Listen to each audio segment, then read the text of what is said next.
So ngayon po mga kapatid, sa ating pagpapatuloy ng ating pinag-aaralan, ito pa rin po ay hango sa ating paksa na The Struggles of a Believer. Part 2 na po tayo mga kapatid.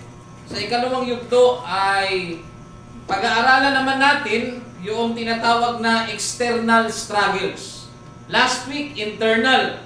Ngayon po mga kapatid ay external struggles. At muli, pag sinabi pong struggles, ito po mga kapatid ay pakikibaka o pakikipaglaban na sa ating buhay spiritual o buhay mananampalataya, buhay Kristiyano, meron po tayong laban na panlabas. Okay? Panlabas naman ito mga kapatid.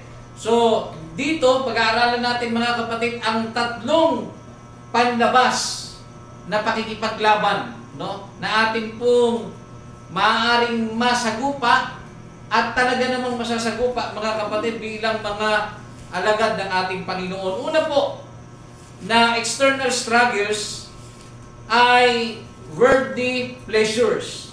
Okay? Sabi dito sa 1 John chapter 2 verse 15 hanggang 17. Huwag ninyong ibigin ang sanlibutan o ang mga bagay na nasa sanlibutan. Ang umiibig sa sanlibutan ay hindi umiibig sa Ama. 16. Ang lahat ng nasa sanlibutan, ang pagnanasa ng laman, ang pagnanasa ng mga mata, at ang pagmamalaki sa buhay na ito ay hindi nagmumula sa Ama kundi sa sanlibutan. 17. Mawawala ang sanlibutan at ang lahat ng mga bagay na pinagnanasaan ng mga tao, ngunit ang mga sumusunod sa kalooban ng Diyos ay mabubuhay magpakailanman. Okay. Isa-isahin natin mga kapatid. Ang sabi sa 1 John chapter 2 verse 15, yung unang bahagi, sa unang bahagi sinabi, huwag ninyong ibigin ang sanlibutan. Ang salitang huwag mga kapatid ay salitang nagbabawal. No? Na kung saan kung tayo po ay mananampalataya ni Kristo, ay huwag dapat natin itong gagawin. Okay? Sinabi, huwag ninyong ibigin ang sanlibutan at ang mga bagay na nasa sanlibutan. So ano man bagay ang nakikita po natin sa sanlibutan mga kapatid, ay ang wika ng Biblia, huwag po natin mamahalin. Sumunod po, yung mga pita, no, ng laman, gaya ng ano, pita ng mata, pita ng laman, pride of life, yung pita ng buhay na yan mga kapatid, ay hindi po yan galing kanino? Ano sabi? Mula sa Hindi po yan galing sa Panginoon. Okay? Hindi yan mula sa Ama. So maliwanag na sinasabi yan mga kapatid. At sa number 17, ang rason po kung bakit tayo po ay inuutusan na huwag mahalin ang sanlibutan at ang mga bagay dito, sapagkat yung mga bagay na nandito, gaya po ng pita ng mata, pita ng naman at kapalaluan sa buhay ay hindi mula sa Ama, kundi sa sanlibutan. Okay? Ang dahilan kung bakit hindi po tayo pinaiibig mga kapatid, sapagkat lilipas, di ba, ang wika sa dulo mga kapatid. Kasi ang sanlibutan mga kapatid, mga bagay rito ay lumilipas. So bakit ka mag-i-invest ng mga bagay dito sa mundong ito na tila mas mahalin mo ang mga bagay sa mundong ito kasi sa Panginoon, mauwi din ito sa wala. Okay? Kaya maliwanag na inuutos mga kapatid, iniuutos sa atin na huwag ibigin ang sanlibutan. Yun nga lang mga kapatid, pakinggan niyo pong maigi. Dahil ito po ay external struggles o external struggle, ito po ay napakahirap na kalaban. At nasaksiyan po natin yan. Hindi lamang po sa isang kapatid, kundi napakaraming patotoo ng mga kapatid na kung saan ay naging minsan mainit sa gawain, naging minsan po sila mga kapatid faithful sa gawain. Pagdating sa lahat ng departamento, pagdating sa lahat ng proyekto, pagdating sa lahat mga kapatid ng activity, sila po ay talaga namang hindi mo mapipigilan. Subalit, dahil po doon sa worldly pleasures, na isa sa unang kalaban mga kapatid sa external struggle ng isang Kristiyano, dahil din sa worldly pleasures mga kapatid, nawawala po ang init ng mananampalataya at siya po ay nawawala. Dahil imbis na ibigin niya ang Diyos, no, siya po ay umibig sa sanlibutan at sa mga bagay na mga nanasa sanlibutan. Yan. So mas masaya siya doon. Mas pleasurable sa kanya yun. Mas nasisiyan siya. Mas nalulugod siya sa mga bagay na nandirito sa sanlibutan kumpara sa mga bagay na spiritual. So yan po ay mahirap pong kalaban. At kung yan po ay hindi po natin mapagtatagumpayan, mauuwi din po sa wala ang lahat po nating mga ginagawa. Kasi pag worldly pleasures, mga kapatid, diyan po mapasok ang mga hilig ng laman eh. Diba? Ngayon po mga kapatid, kapag ikaw ay naglilingkod sa Panginoon, at the same time mga kapatid, ikaw po ay, alam niyo yun, flexible ka. Pwede kang Christian, pwede kang sa sanlibutan. Okay? Marami pong mga mananampalataya na makikita natin kahit sa Facebook or social media, mga kapatid, na mga magagaling talaga sila, mga kilalang tao pa nga sila eh. Subalit, may mga bagay na kung saan ginagawa nila. No? Ginagamit sila ng Panginoon sa gawain, at the same time, sumasayaw po sila sa sanlibutan. May mga singer sa simbahan na singer din sa sanlibutan. So, nagiging dual, mga kapatid, yung kanilang pagkatao pagdating dyan sa bagay na yan. At sinasabi po ng aral ng Biblia sa aklat po ng Lucas, Kapitulo 16, versikulo 13. Ganito po ang ating mababasa. Walang aliping makapaglilingkod sa dalawang Panginoon, sapagkat kapopuotan niya ang isa at iibigin ang ikalawa. O di kaya'y magtatapat sa isa at pawawalang halaga ang ikalawa. Hindi kayo makakapaglingkod sa Diyos at sa mga kayamanan. Nakita niyo mga kapatid? Walang alipin na makapaglilingkod sa dalawang Panginoon. Okay? Wala pong makapaglilingkod sa dalawang Panginoon, mga kapatid. Sapagkat, ano yung sabi? Sapagkat iibigin niya ang isa at kapupuotan ang ikalawa. Magtatapat siya sa isa, tapos yung isa ay pawawalang halaga niya. Okay? Hindi kayo makapaglilingkod saan? Sa Diyos at sa kayamanan. Ang kayamanan po, mga kapatid, ay bagay na nandito po sa sanlibutan. Okay?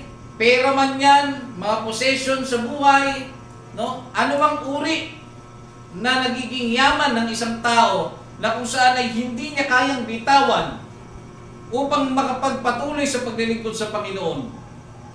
Mangyayari po sa kanya ang talatang ito na hindi siya makakapaglingkod sa dalawang Panginoon. Mamimili po siya, mga kapatid. Okay? Iibigin niya ang ikalawa, o iibigin niya ang isa, no? At kapuputan ng ikalawa. Okay? Hindi talaga makakapaglingkod. Imposible yun, mga kapatid. Okay? Kaya makikita mo, mga kapatid, sa isang tao kung sino talaga ang kanyang tunay na pinaglilingkuran. Okay? Dito po, sa ikalawa, mga kapatid. Okay? Yun po, mga kapatid, ay unang struggle ng isang Kristiyano o mananampalataya, yung tinatawag na worldly pleasures. Pangalawa naman po, mga kapatid, ito po yung tinatawag na persecution and discrimination. Okay? Panlabas din ito, mga kapatid. Sa labas ito ng ating paglilingkod, mga kapatid, itong mga persecution at discrimination. Ang sabi po sa Matthew chapter 5, verse 10 hanggang 12. Mapapalad ang mga pinag-uusig dahil sa katwiran, sapagkat kanila ang kaharian ng langit. Mapalad ang mga pinag-uusig dahil sa katwiran. Ano sumunod? Sapagkat kanila ang kaharian. Sapagkat kanila ang kaharian. Ngayon po, mga kapatid, tingnan niyo po pinipersecute po sila dahil sa katwiran.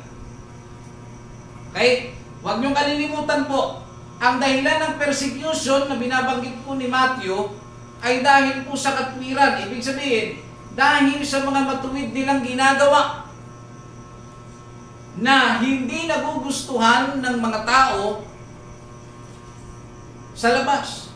Okay? yung mga bagay na kung saan matuwid sa harapan ng Panginoon, sa mata ng sanlibutan, ito po mga kapatid ay nagiging threat, ito po ay nagiging banta sa kanila. Kaya ang nangyayari, pinipersecute po nila. Isa pong halimbawa dyan mga kapatid ay ang ating Panginoong Hesus, habang siya po ay gumagawa ng mga bagay na matuwid. No? Ang mga tao po mga kapatid sa kanya na laging nakabantay ng kanyang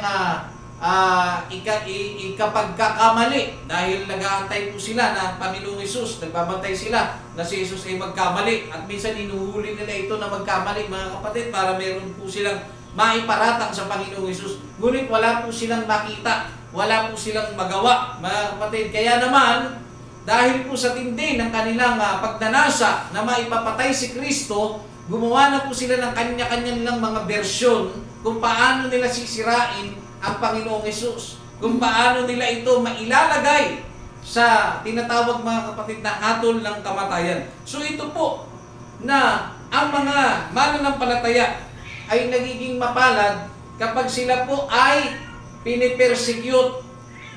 Okay? Ano po ang persecute mga kapatid o persecution sa Tagalog mga kapatid? Ito po yung pinag-uusig. No?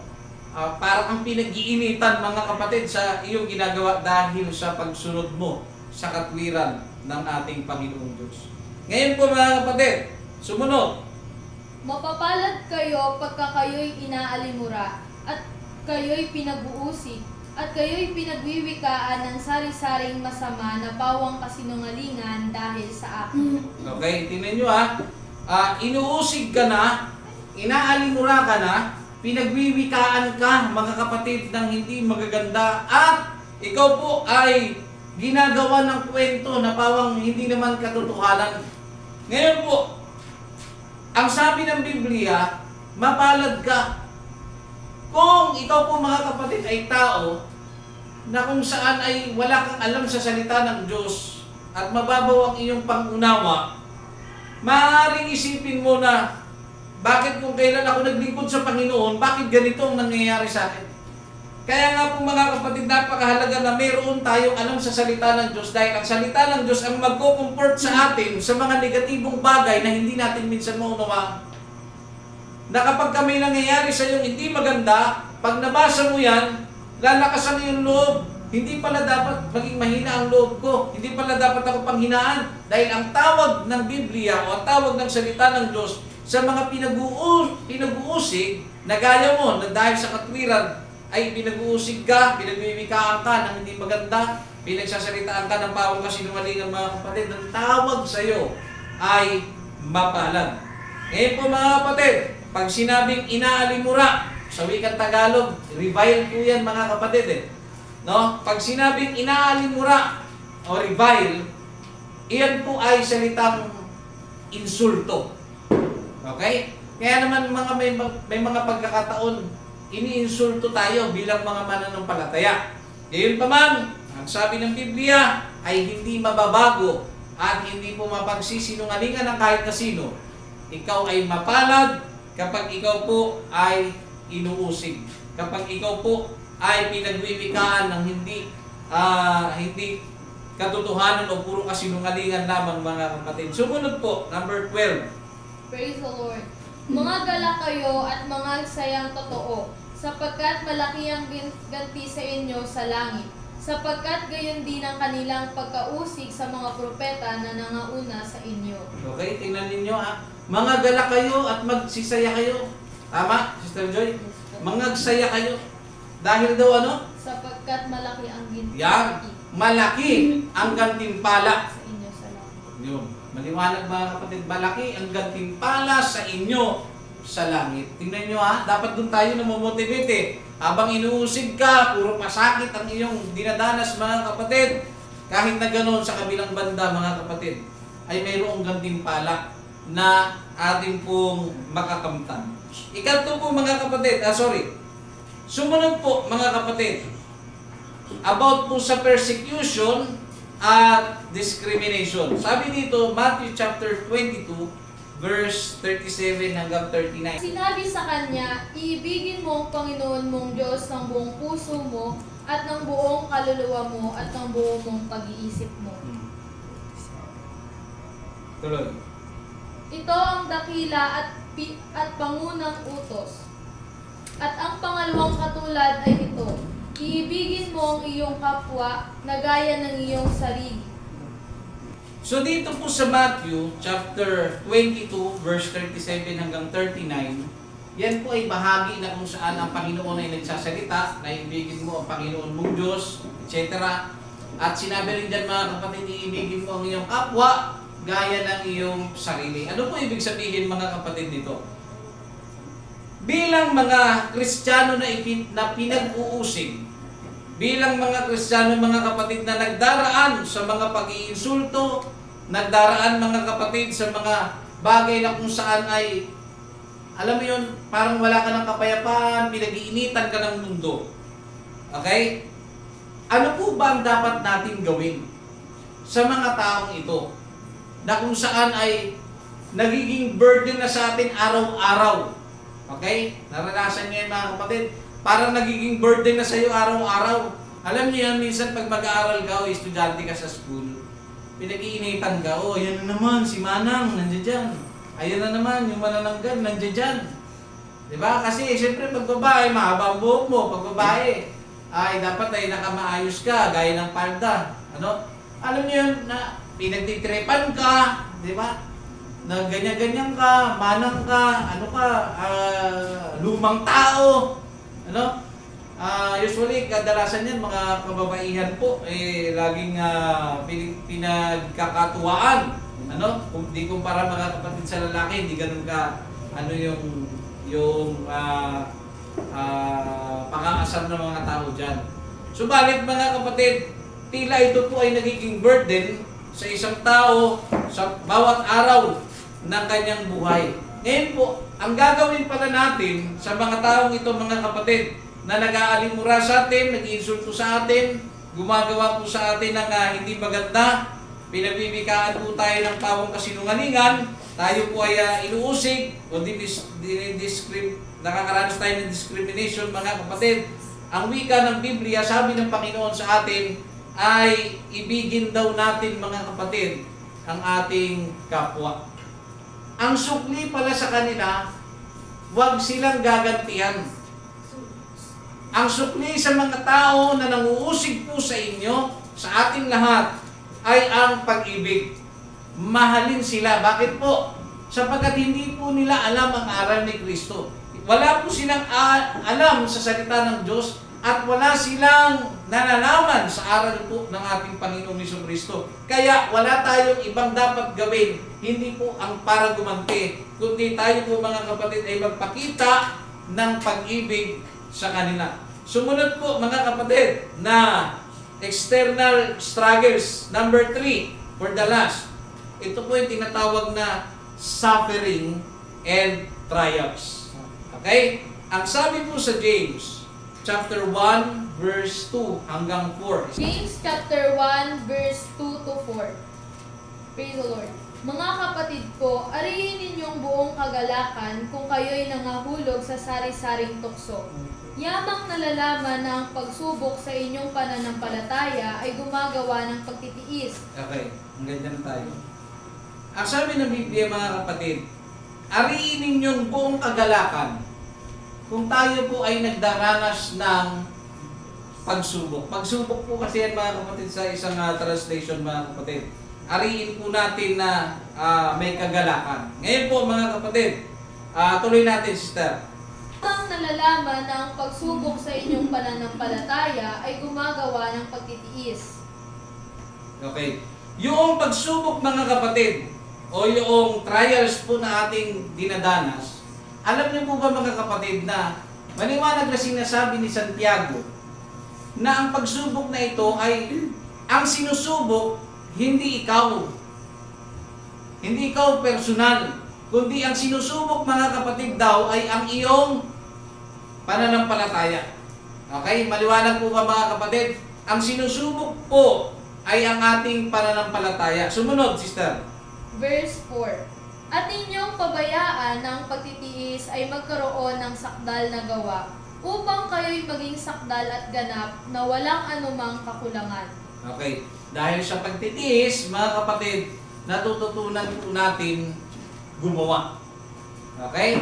Habang nagtitiis ka, habang naghihirap ka, yung mga paghihirap at pagtitiis na yung dinadanas mga kapatid ay nagiging dahilan para ikaw po mga kapatid ay magkaroon ng sakdal na gawa. Sumunod po mga kapatid, dito po sa 1 Peter chapter 4 verse 12 hanggang 13. Mga minamahal, huwag kayong magtaka tungkol sa mahigpit na pagsubok sa inyo na dumarating sa inyo upang kayo'y subukin, na waring ang nangyayari sa inyo'y di karaniwang bagay, kundi kayo'y mga galak sapagkat kayo'y mga karamay sa mga hirap ni Kristo, upang sa pagkahayag sa kanyang kaluwalhatian naman ay mga galak kayo ng malabis na galak. Okay. 1 Peter chapter 4 verse 12. Sinasabi po dyan mga kapatid sa sulat ni Apostol Pedro na bilang mga mananampalataya, wag daw po tayong magtaka sa mga pagsubok. Yung mga mahihigpit na pagsubok na tila alam niyo yun, hindi pangkaraniwan. Ang sabi nga dyan mga kapatid, tila hindi pangkaraniwan eh. Alam mo yung sitwasyon, alam niyo yung nangyari kay Job mga kapatid, na sunod-sunod na mga dagok sa kanyang buhay, yun yung mga bagay o isang halimbawa ng hindi pangkaraniwan na pagsubok mga kapatid sa kanya. Gayon din mga kapatid, kung tayo po ay nakakaranas ng mga pagsubok na tila hindi pangkaraniwan, mga kapatid, yung tipong halimbawa namatayan ka, tapos sumunod naman nasunugan ka. Alam niyo yung nangyari sa loob ng 1 taon lang. No, kayo nga mga kapatid, nangyari yun sa maiksing panahon lang. No? Halimbawa may nangyayari sa atin mga kapatid na hindi po pangkaraniwan, mga kapatid. Yung mga pagsubok na yan mga kapatid ay wag natin pagtakahan. Okay? Wag natin pong pagtakahan, kundi magkaroon po tayo ng tinatawag na kagalakan sa mga bagay na yan. Gaya po ng sinasabi ni James, na ariin po ang kagalakan ng mga pagsubok na dumarating sa atin. Ngayon po, dito naman po sa Romans chapter 8, verse 18. Sapagkat napapatunayan ko na ang pagtitiis sa panahong ito'y hindi karapat-dapat maitumbas sa kaluwalhatiang mahahayag sa atin. Okay, nakita niyo mga kapatid? Kung meron man tayong mga suffering, paghihirap, pagdurusa, at saka trials, sinabi po ni Pablo sa kanyang sulat sa Roma, sa mga taga-Roma, na ang mga pagtitiis sa panahong ito ay hindi maikukumpara doon sa kung anong ating tatanggapin sa Panginoon. Okay? So, itong pagsubok na ito mga kapatid ay hindi naman po ito panghabang buhay. Hanggat nasa lupa tayo mga kapatid na nabubuhay, wala pong mananatili at walang permanente. Natatapos po ang lahat, maging ang mga suffering and trials sa ating buhay. Tandaan lamang po natin mga kapatid, hindi po maikukumpara. Hindi po maitatapat yung mga pagsubok at pinagdadaanan natin doon sa tatanggapin natin sa ating Panginoon. Kaya naman mga kapatid, napaka-importante na anumang bagay ang ating pinagdadaanan, magpatuloy lamang po tayo. Kasi doon mo masasabi, pagdating ng panahon na tayo po ay maging dapat sa harapan ng Diyos, masasabi mo talaga mga kapatid, malaki ang chance ang masabi mo sa oras ng iyong kaligtasan na buti na lang hindi ako sumuko. Buti na lang nagpatuloy ako. Dahil yung naranasan mo ngayon, halimbawa, makapasok na tayo sa langit mga kapatid, doon mo maisip na talagang wala talagang may tatapat ang kalagayang mararanasan natin. Ang pangako na maaari natin makuha sa ating Panginoong Diyos, wala pong may tatapat.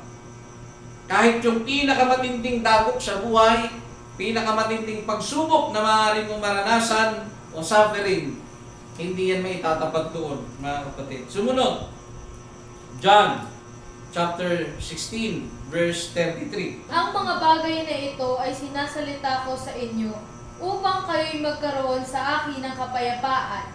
Sa sanlibutan ay mayroon kayong kapighatian, ngunit laksan ninyo ang loob. Aking dinaig ang sanlibutan. Okay, nagsalita ang Panginoon sa kanyang mga alagad No? Ang sabi niya dyan mga kapatid, sa sanlibutan, mayroon kayong kapighatian. Maliwanag po ba o hindi? Maliwanag. Hanggat po tayo nandirito sa sanlibutan, ang sabi, mayroon tayong tinatawag na kapighatian. Ulitin ko po, sa sanlibutan, mayroon kayong kapighatian. Hanggat nandito tayo mga kapatid, walang exempted. Keso ikaw ay pastor mga kapatid, o ikaw po mga kapatid ay maraming hinahawakang ministry, o ikaw ay ordinaryong member, lahat po tayo ng mga mananampalataya ng ating Panginoong Hesus na naririto sa sanlibutan mga kapatid, ay maliwanag na sinabi ng Panginoon na dito sa sanlibutan mayroon kayong kapighatian. Ngunit ang sabi ng Panginoon, laksan nyo ang loob. Laksan nyo ang loob nyo. Laksan natin ang loob natin. Bakit daw mga kapatid? Aking dinaig ang sanlibutan. Kaya kung paano ang ating Panginoon, mga kapatid, ay nagdanas ng hirap, nagdanas ng pagsubok, mga kapatid, o nagdanas siya mga kapatid ng mga suffering, no? Na mga pangungutya, na mga pananakit, no? Siya po mga kapatid ay nilatigo, siya po mga kapatid ay ginawa ng masama, siya po ay pinagbikaan ng hindi maganda, siya po ay ininsulto, siya po mga kapatid ay nakaranas na siya po ay pinagtaksilan o binetray, no? Lahat ng negatibo na pwedeng maranasan ng tao mga kapatid ay naranasan ng ating Panginoong Hesus. Bakit? Siya na nagsabi sa John chapter 16 verse 33, sa sanlibutan mayroon kayong kapighatian. Ngunit taksan niyo ang loob niyo. Hindi siya exempted, mga kapatid. Kaya niya sinabi rin, no? Kaya niya sinasabi at nililinaw mga kapatid na hanggat nasa sanlibutan tayo, ang kapighatian ay normal. Dapat lang natin paghandaan mga kapatid na kapag dumating na ang kapighatian o ang mga sufferings at ang mga trials mga kapatid, ang sabi ni James, alalahanin natin mga kapatid, ariing buong kagalakan ang mga pagsubok. Dapat magalak tayo mga kapatid sa mga pagsubok. Yan po ang iniaaral sa atin at sabi sa 1 Peter chapter 4 verse 12 hanggang 13 sa maiksing pamamaraan, ang sabi dito mga kapatid, huwag magtaka sa mahigpit na pagsubok na dumadanas po, na atin pong dinaranas na parang hindi pangkaraniwan. Sabi naman po sa Romans chapter 8 verse 18, ang pagtitiis sa panahong ito ay hindi maikukumpara doon sa ating kalagayan na tatanggapin sa harapan ng ating Panginoon. At sabi sa John chapter 16 verse 33, sa sanlibutan ito, meron tayong kapighatian, ngunit laksan daw natin ang ating loob mga kapatid, dinaig na o dinaig po ng ating Panginoon ang sanlibutan. Kaya sa oras pong ito mga kapatid, baybayin po natin. Meron pong struggles tayo na mararanasan habang naglilingkod sa ating Panginoon. Una, yung internal struggles na binubuo ng temptation, hanggat naglilingkod tayo, personal, nakakaramdam tayo po ng tukso. No? Tukso sa babae, tukso sa pera, no? Tukso mga kapatid na gumawa ng masama. Yan yung internal, sa loob po natin yan, nararanasan natin. Sumunod po mga kapatid, yung sinful nature na hindi natin matatakasan. Dahil makasalanan talaga tayo, sa likas na pagkatao natin, makasalanan tayo, struggle din po yan mga kapatid. Kaya naman kapag nakakagawa tayo ng hindi tama, natutokso tayo at nagkakasala, tayo po ay humingi mga kapatid ng tawad. Sumunod po mga kapatid na isa sa internal struggle natin, pang personal. Alam niyo po mga kapatid, ito rin yun, yung submission to God. Napakahirap mga kapatid para sa isang tao na magpasakop sa Diyos kung ang kanyang buhay ay nandoon sa sanlibutan. Nandoon ang kanyang pag-ibig sa sanlibutan. So yan po ay internal na struggle. Sumunod po mga kapatid, na panloob na ating pakikipagbaka o pakikipaglaban, ito po yung tinatawag na pag-aalinlangan o yung tinatawag na doubt. Yan. Sumunod naman po ay yung tinatawag na fear o yung takot. Sa loob po yan lahat mga kapatid. At ito po sa huli na ating pinag-aralan ang external struggles mga kapatid. Anong sabi? Worldly pleasures. Panlabas naman yon. Okay? Hindi ka makapaglingkod sa Panginoon kasi mas maganda ang offer ng mundo. Mas maganda ang takbo ng mundo. Okay? Mas masaya ang offer ng mundo. Sumunod po ay ang persecution at yung discrimination. Persecution and discrimination. Panlabas din yun. Paglabas natin sa church, persecute tayo, no? Dinidiscriminate tayo. Sumunod po mga kapatid, ang suffering and trials. Nasa ating paglilingkod, dadanas talaga tayo ng mga hirap sa buhay. Ngunit taksan natin ang ating loob mga kapatid sapagkat dinaig po ng ating Panginoon ang sanlibutan. Yun lamang po mga kapatid.